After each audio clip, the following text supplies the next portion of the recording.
Dewan Hakim yang arif dan bijaksana, hadirin yang berbahagia, Indonesia adalah bangsa besar yang dibangun di atas keberagaman.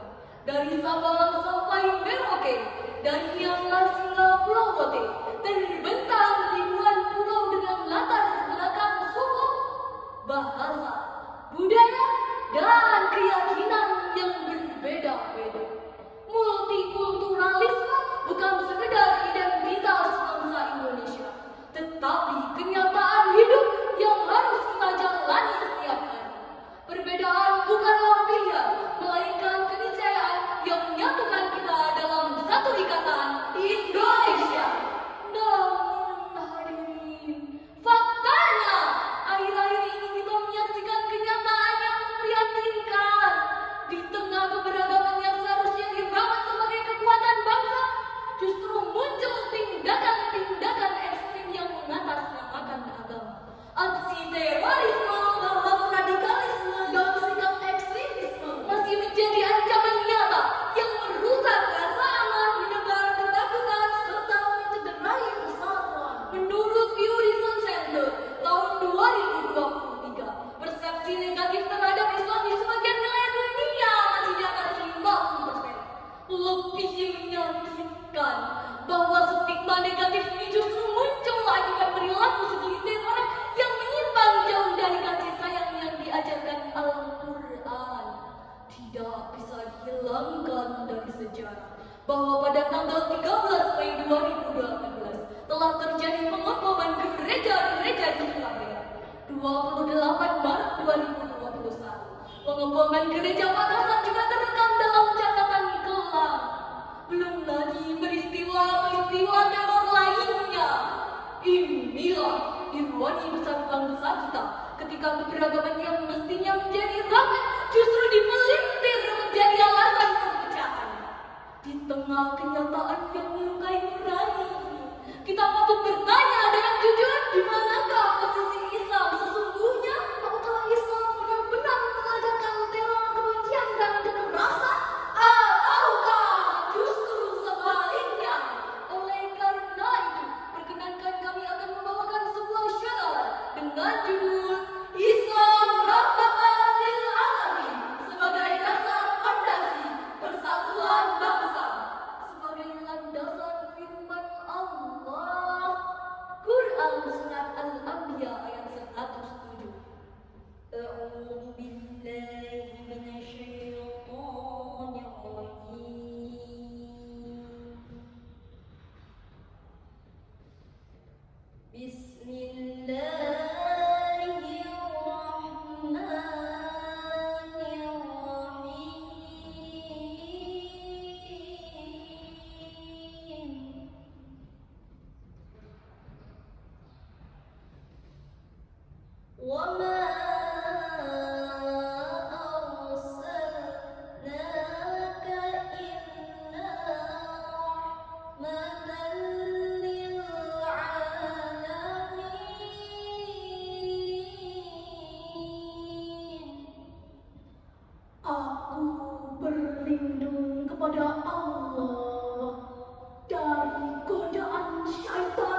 sebagaimana firman Allah dalam Quran surat Al-Hujurat ayat 13.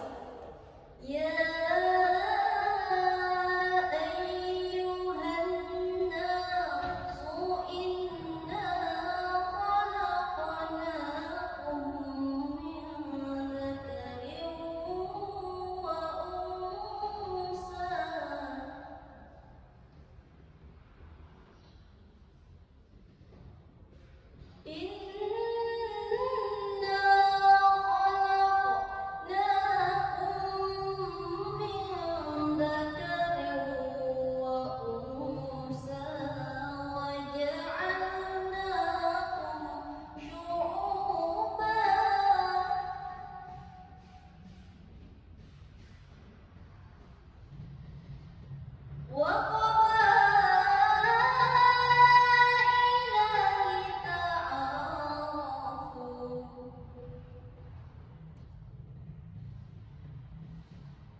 Maha benar Allah yang maha agung atas segala firman-Nya.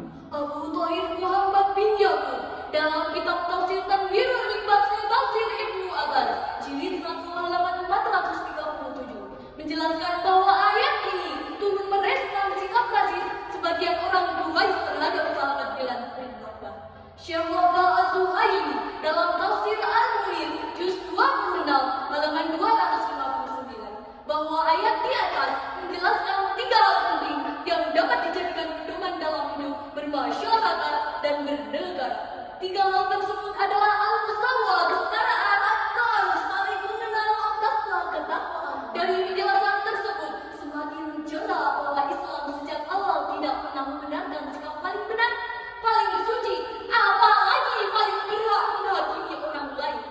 Al-musawah mengajarkan kita bahwa tidak ada manusia kelas 1 dan kelas 2. At-Ta'aruf mengingatkan kita bahwa perbedaan bukan untuk dicurigai, melainkan untuk dikenal dan dipahami. Dan At-Taqwa menegaskan bahwa ukuran kemuliaan tidak terletak pada identitas lahirnya, tetapi pada kualitas moral dan ketakwaan batin. Hadirin yang berbahagia, Indonesia hari ini membutuhkan wajah Islam yang demikian.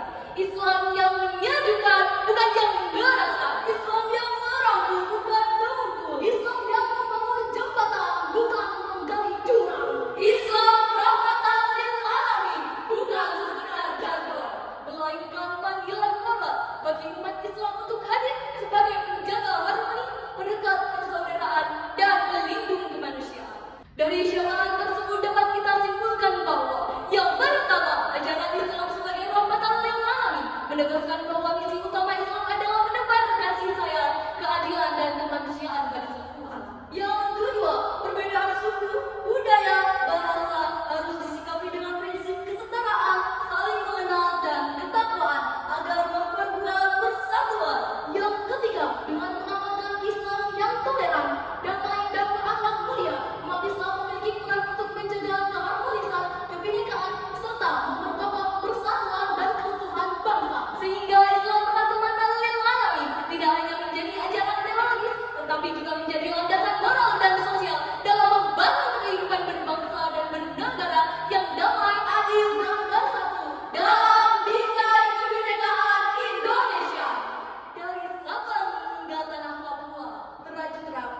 Undang-Undang Persatuan